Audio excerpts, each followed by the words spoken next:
예, 여러분 참 반갑습니다. 우리 이렇게 좀 인사하면 좋을 것 같아요. 좋은 날씨만큼 아름다운 날씨만큼 너무나 아름답습니다. 우리 옆에 있는 분과 함께 너무 아름다우신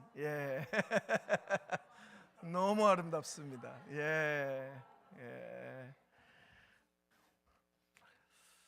뭐 야외 예배를 가야 될 것 같은 그런 어떤 그런 날씨인데 우리 좀 이따 예배 드리고 나서 그런 좋은 시간들 같이 가지면 좋을 것 같습니다. 오늘 또 우리 휴가 나온 현규 형제 만나게 돼서 너무 반갑고요.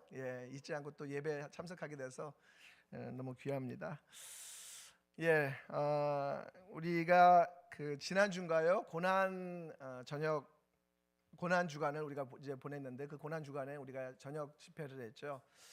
고난 주간 저녁 집회를 이제 우리 교육자분들과 같이 기획을 했어요. 기획을 하면서 이제 고난 주일과 또 부활 주일을 드리게 됐는데 특별히 고난 저녁 집회는 이번에 이제 요일별로 이렇게 세부 주제를 나눠서 저희가 진행을 했습니다. 전체는 이제 고난은 사랑을 남기고라는 그런 전체 타이틀이 있었고 그 요일마다 월요일부터 금요일까지 월요일은 질병에 대해서, 화요일은 재해에 대해서, 수요일은 직장 생활에서 겪는 고난, 그리고 목요일은 죽음으로 인한 고난, 금요일은 죄로 인한 고난, 이런 식으로 이렇게 세부 주제로 나눠서 또 그와 관련된 우리 성도들 중에서 이제 그런 어떤 고통과 어려움을 겪고 있는 그런 성도들의 이야기와 또 그 관련된 또 설교 메시지를 그렇게 들었습니다. 들어가면서 이제 이렇게 이제 그 세부 주제를 나누고 또 이야기를 듣는 이유는 우리가 사실 겪는 고난인데 추상적인 것이 아니라 우리 삶에서 우리가 겪고 있는 그런 이야기들을 함께 공유하고 또 공감할 수 있는 그러한 시간으로 삼고자 진행을 했고요. 특별히 또 우리 청년 중에서 우리 현진자매, 고현진자매가 이제 직장 생활에서의 고난에 대한 이야기를 이제 나눠줬는데 이제 그 공무원으로서 겪고 있는 그런 어려움들, 또 실제로 최근에 이제 공무원의 자살이라든지 또 교사의 어떤 자살이라든지 그런 이슈들과 관련된 얘기들을 저희 가운데 나눠줘가지고 또 함께한 우리 성도님들도 되게 공감하는 그런 이야기들을 접하게 되었고, 저도 이제 그 이야기를 들으면서 또 바로 이제 제가 그 보는 어떤 잡지 가운데서 공무원들이 최근에 무한 악성 민원의 그런 민원으로 인해서 고통을 당하고 있는 그런 이야기들을 듣게 되었습니다. 저는 개인적으로 5일의 그 고난 주간 저녁 집회 가운데 가장 자주 언급되고 또 제게 남았던 한 가지의 그 성경 구절이 있습니다. 그것은 시편에 나와 있는 말씀인데요. 시편에 등장하는 고난 당하는 것이 내게 유익이다, 이 말씀이었어요. 우리 이제 저녁 집회마다 이제 몇몇 강사들이 이제 소개했던 그런 성경 구절이었는데 그 세 번역 말씀으로 제가 그 시편 119편 72절 말씀을 한번 읽어드릴게요. 고난 당하는 것이 내게는 오히려 유익하게 되었습니다. 그 고난 때문에 나는 주님의 율례를 배웠습니다. 주님께서 나에게 친히 일러주신 그 법이 천만 금은보다 더 귀합니다. 이 말씀이었어요. 근데 여러분, 이 말씀은 누가 한 줄 아세요? 혹시? 이 말씀을 누가 했을까요? 딱 맞췄어요. 다윗. 그 시편에서 잘 모르겠으면요, 다윗 하면 됩니다. 시편이 150편으로 돼 있는데 그 중에 다윗이 73편을 썼거든요. 그러니까 한 절반 정도를, 한 7명의 시편 저자가 한 7명 정도 되는데 그 중에 절반은 이제 다윗이 썼죠. 근데 다윗이 어떤 사람입니까? 고난을 당했던 사람이잖아요, 그죠? 죽음과 어떤 살인의 공포, 또 친한 어떤 사람들로부터 버림받음, 이것들을 겪었던 사람이 바로 다윗이었는데 다윗이 했던 고백이에요. 이 고백이 바로 고난 당하는 것이 내게 오히려 유익했다. 여러분, 이런 고백할 수 있을까요? 고난 당했다. 정말 그게 나한테 유익했다. 사실 여러분, 우리가 고난을 겪으면 그 고난을 별로 이렇게 피하고 싶고, 또 사실 고난을 겪었을 때 그게 시간이 멈추잖아요. 그 고난에 우리가 멈추거든요. 그래서 그게 계속 우리 마음 가운데 남고 잘 잊혀지지도 않고, 또 그게 좀 지나치면 이제 트라우마로 남아가지고 우리를 계속 이렇게 힘들게 하는 게 이제 고난인데, 다윗이 이제 이런 고백을 하는 거죠. 고난을 당하는 것이 내게 유익했다. 그 고난 때문에 나는 주님의 율례를 배웠다. 거기서 더 넘어가서 나에게 친히 알려준 그 법이 1000만 금은보다 더 귀하다. 이렇게 얘기하고 있는 거예요. 저는 이 말씀이 이제 우리 고난주간 저녁 집회 가운데 계속 이렇게 들려지면서 어떻게 하면 이렇게 고백할 수 있었을까 다윗이 라고 생각할 때 정말 하나님을 만난 거죠. 그렇죠? 고난 가운데. 고난 가운데 하나님을 정말 만났기 때문에 그 고난이 오히려 자기의 영혼에 자기의 삶에 유익하다라고 깨달을 수 있었던 거예요. 그 고난을 통해서 어떤 교훈을 얻고 메시지를 얻었기 때문에 그 고난이 자기를 무너뜨리지 않고 자기를 망가뜨리는 것이 아니라 오히려 자기를 세우는 그러한 역할을 감당했던 게 바로 고난이었다라고 고백할 수 있다라는 것이죠. 그러나 대체로 사람들은 고난 가운데 좌절하고 절망합니다. 대체로 자신을 자책하거나 또 그 고난을 준 타인을 비난하거나 아니면 세상에 대해서 염세적이거나 냉소적인 그런 어떠한 태도를 취하는 게 일반적인 모습이라는 것이죠. 그것이 바로 고난이 가지고 있는 독소입니다. 독소예요. 그래서 고난 속에서 희망과 소망을 찾지 못할 때가 참 많다라는 것이죠. 오늘 우리가 만나는 사람들도 비슷한 처지에 놓여 있었던 사람입니다. 누굽니까? 바로 엠마오로 가는 2명의 제자입니다. 그들도 절망을 느끼고 있었어요. 낙심과 시리에 빠져 있는 것을 보게 됩니다. 그렇다면 그들을 낙심케 하고 시리에 빠지게 했던 그 내용은 무엇인가요? 그것은 바로 예수 그리스도의 죽음이었어요. 예수 그리스도의 죽음. 여러분 오늘 읽은 누가복음 24장 21절에 있는 말씀을 한번 우리 다시 한번 띄워주시겠어요? 다시 한번 읽어볼까요? 여러분 펴신 성경을 가지고 또 자막을 통해서 함께 다시 한번 읽겠습니다. 시작. 우리는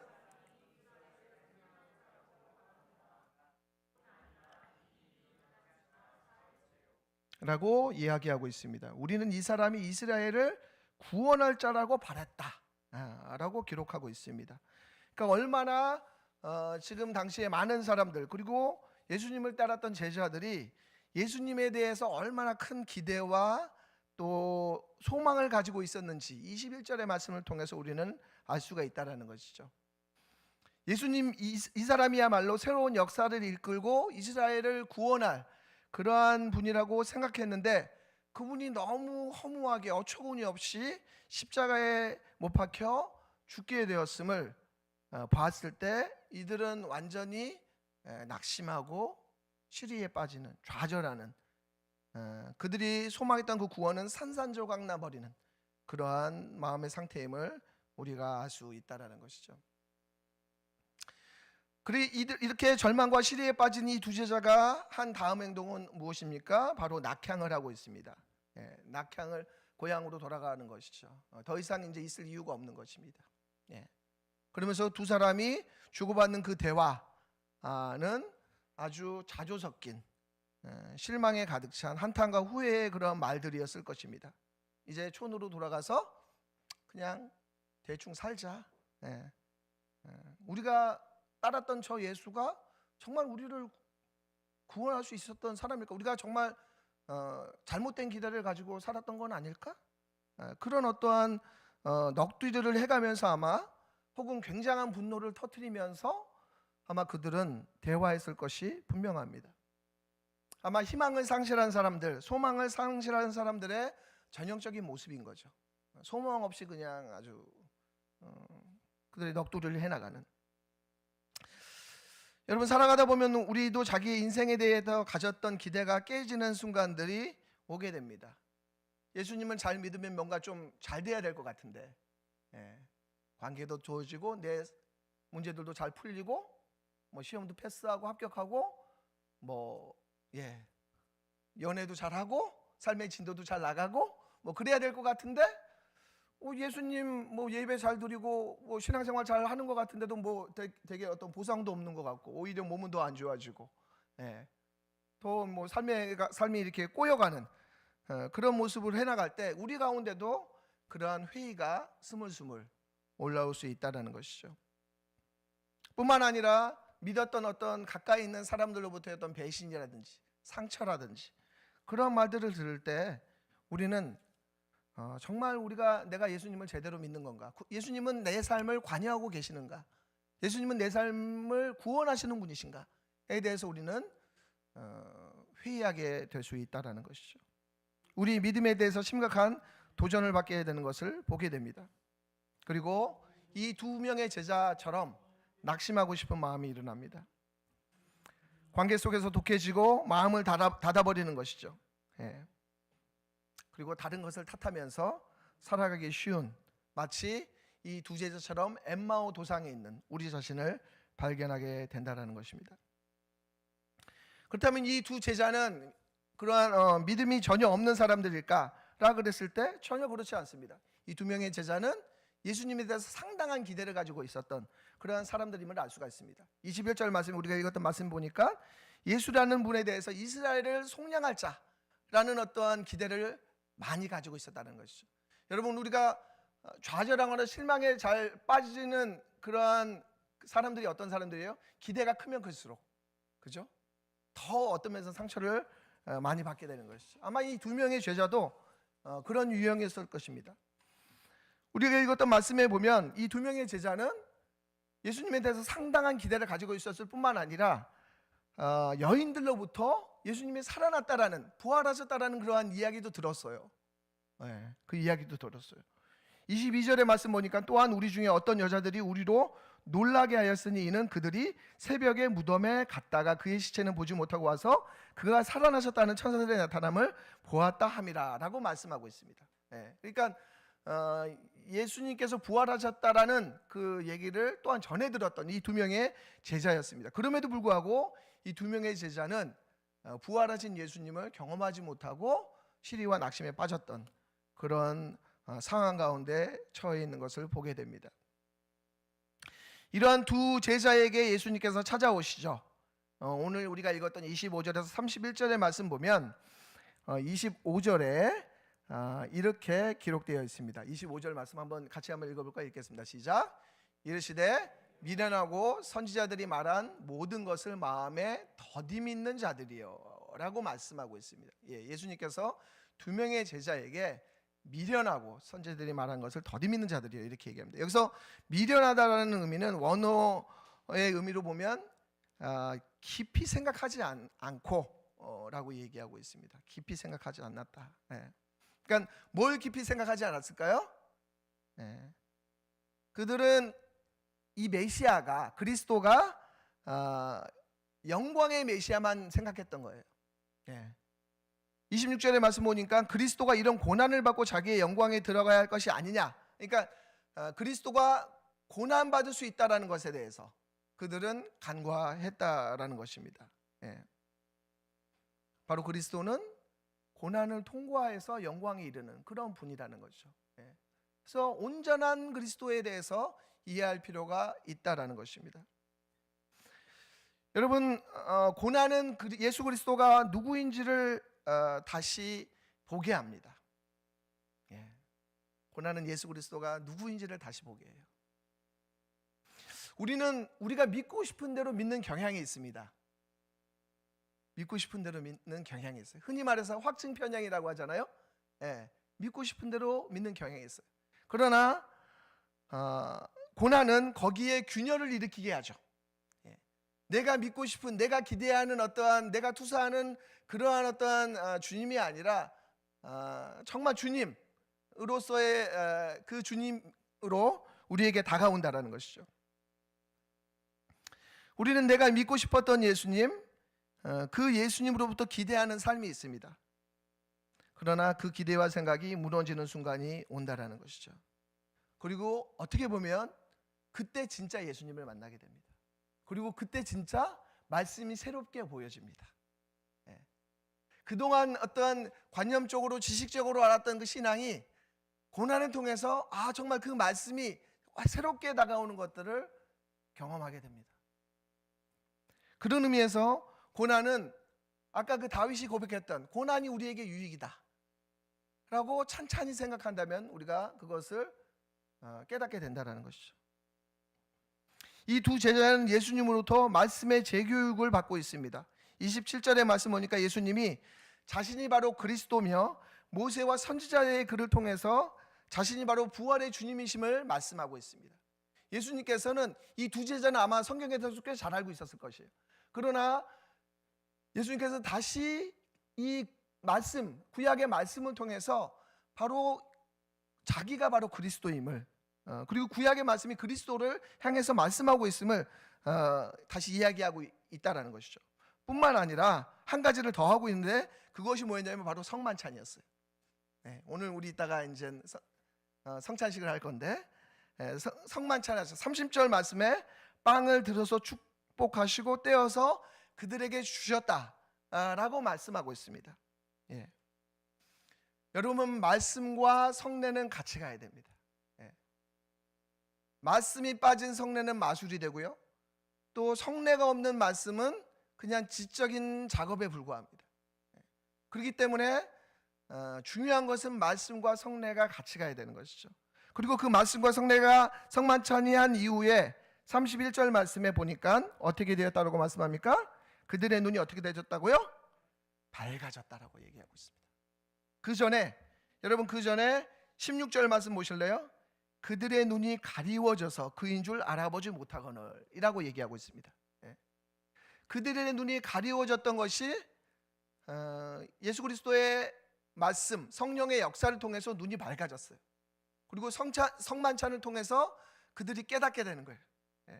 그리고 나서 그들 가운데 세 가지의 변화가 일어납니다. 32절과 35절 가운데 나오는데, 그 세 가지의 변화가 뭔지 아시겠어요? 어떤 걸 것 같습니까, 여러분? 한번 찾아보세요. 세 가지의 변화가 일어납니다. 말씀과 성만찬을 통해서 세 가지의 변화가 일어나요. 어떤 겁니까? 네, 맞습니다. 그전에는 이 사람들이 어떠한 대화를 했었죠? 넋두리의 대화를 했었잖아요. 여러분, 우리가 누구를 만났는데 늘 넋두리 하면 그 사람과 계속 대화하고 싶어요? 아니요. 늘 부정적인 얘기하고 만나면, 늘 약간 이렇게 넋두리 하는 사람과 대화하면 같이 다운되고 우울해집니다. 그죠? 같이 다운되고 우울해져요. 늘 약간 비관적이고 이렇게 하면 별로 이렇게 대화하고 싶지 않아요. 그죠? 근데 원래 이제 이 사람들이 되게 자주 섞이고 넋두리 했던 그런 대화를 했어요. 근데 오늘 말씀 보니까 32절의 말씀에 길에서 우리에게 말씀하시고 우리에게 성경을 풀어주실 때 우리 속에서 마음이 뜨겁지 아니하더냐. 넋두리에서 믿음의 고백을 합니다. 그죠? 넋두리에서 믿음의 고백을 해요. 우리의 마음이 뜨겁지 아니하더냐. 성령의 역사를 경험하는 거죠. 성령이 우리 가운데 충만할 때 마음의 뜨거움을 경험합니다. 이전에는 슬픔의 얼굴, 자주 섞인 얼굴, 그런 마음들이 흥분과 감격으로 그들의 마음이 새롭게 되는, 그리고 그러한 가운데서 대화하는 것들을 경험하게 되는 것이죠. 여러분, 말씀이 우리를 강하게 점유할 때, 그럴 때 우리는 환경에 상관없이 은혜와 감동을 경험합니다. 은혜와 감동을 경험해요. 지적인 감정적인 변화가 일어나는 것이죠. 그죠? 마음의 뜨거움을 경험합니다. 자유함을 경험하고요, 안식과 평화를 누리게 되는 것이죠. 이 두 제자는 그러한 어떤 마음의 뜨거움을 경험해요. 두 번째 새로운 변화는 무엇입니까? 두 번째 33절에 나오죠. 공동체에 합류합니다. 그죠? 공동체 합류. 그러니까 가슴이 뜨거워 불타오르는 것이 그 다음으로 이어지는 것은 뭐였냐면 바로 의지의 변화로 일어난다는 것이죠. 그들은 즉시, 세번역 보니까 그들이 곧바로 일어나서라고 말씀하고 있습니다. 예루살렘으로 공동체에 합류합니다. 사실 여러분, 예루살렘으로 가는 길은 그렇게 쉬운 길이 아니었어요. 엠마오에서 예루살렘으로 가려면 한 11km 정도 되거든요. 근데 그들이 즉시, 더구나 시간적인 지금 배경은 어때요? 어두컴컴해지는 그런 환경이었어요. 그러나 그들의 마음이 뜨거워졌을 때 다시 그들이 원래 함께했던 그런 신앙 공동체에서 다시 합류하기를 원했다라는 것이죠. 그렇죠? 낙향하던 길에서 돌이켜서 다시 예루살렘으로 향하는 그런 모습을 보이게 됩니다. 여러분, 건강한 신앙인의 특징은 바로 관계하는 신앙인입니다. 관계하는 신앙이에요. 자기 홀로 설 수가 없어요. 그렇죠? 네. 초대교회에 믿는 사람들의 특징, 날마다 마음을 같이하여 성전에 모이기를 힘썼다 라고 이야기하고 있습니다. 단순히 이게 어떤 종교적인 모임에 막 이렇게 열광적으로 나아가야 된다 그런 의미가 아니라 자기가 하나님 앞에 변화됐을 때, 마음이 뜨거울 때 함께 그것을 나누고 싶은 그런 어떤 욕구가 우리 가운데 일어난다라는 것이죠. 그죠? 그런 의미에서 성숙한 공동체, 건강한 공동체는 교제하는 공동체고 친밀한 공동체임을 우리가 배우게 되는 것입니다. 마지막으로 일어난 세 번째 변화는 무엇이냐면 바로 그들이 부활하신 예수님을 간증한다는 거예요. 부활하신 예수님을 간증한다. 부활하신 주님을 만난 사람들의 마지막 특징은 뭐냐면 그들에게는 이야기거리가 있다라는 것입니다. 신앙의 사연들이 있다라는 거예요. 나눌 간증이 있다라는 거예요. 부활하신 예수님께서 자기 마음에 터치하셨기 때문에 그 터치한 것들을 가지고 이야기하고자 하는 그러한 간증들이 있다라는 거예요. 저도 이번 주 이렇게 겪어가면서 제 안에 여러 가지 하나님께서 저에게 말씀하시는 것들이 참 많았어요. 큐티를 하면서 또 사람들과 대화하면서 또 어떤 저에게 도전적인 어떤 일들이 벌어지는 것들 속에서 하나님께서 저에게 이렇게 세밀하게 말씀하시는 그러한 사연들이 참 많더라고요. 그럼 그런 것들을 경험하면 제가 어떻게 할까요? 저하고 친밀한 사람하고 대화합니다. 하나님께서 저에게 이렇게 일하신 것들에 대해서 제 하나님하고도 대화하고 그런 것들을 이야기합니다. 그리고 그것을 통해서 하나님께서 저의 삶을 주관하고 계시고 이끌어 가신다는 것을 경험하게 돼요. 경험하게 돼요. 여러분, 우리가 부활하신 예수님을 만날 때 우리 가운데 이야기거리들이 있고 그 이야기거리들을 우리는 다른 사람과 나누고 싶은 그런 마음이 생긴다라는 것이죠. 모든 게 끝이라고 생각했던 이 두 제자에게 예수님께서 찾아오셨고 이 실망과 절망에 빠졌었던 이 두 제자는 눈이 밝아졌고 다시 마음의 부흥을 경험하였습니다. 세상 속에서 어떠한 성취와 달콤한 로맨스보다 더 중요한 것은 바로 부활하신 예수님을 만나고 그분과 동행하는 삶일 것입니다. 그것은 바로 우리 마음 가운데 부활한 주님을 만나는 그런 마음의 부흥을 경험해야 된다는 것이죠. 여러분, 지금 여러분의 삶의 여정은 어떤 가운데 있습니까? 에마오 도상 가운데 있습니까? 혹시 여러분도 여러 가지 이유로 실망과 좌절 가운데 있지는 않습니까? 아니면 정말 부활하신 예수님과 만나면서 말씀을 통해서 또 이어질 어떤 이런 성만찬을 통해서 주님을 만나고 계십니까? 바라기는 우리가 이러한 영광스러운 부활의 삶으로 나아가기를 원합니다. 부활주일은 우리가 끝났지만 작은 부활절, 주일마다의 그게 이제 작은 어떤 이스터잖아요, 그죠? 그거를 기념해서 우리가 주일 예배를 드리고 우리가 나아가게 되는데 그런 부활주일을 드리면서 회의적인 삶이 아니라 절망하는 삶이 아니라 정말 주님을 만남을 통해서 소망하는, 그래서 고난이 오히려 내게 유익이었다라고 얘기할 수 있는 그런 다윗의 고백처럼 우리도 그런 소망하는 그런 삶을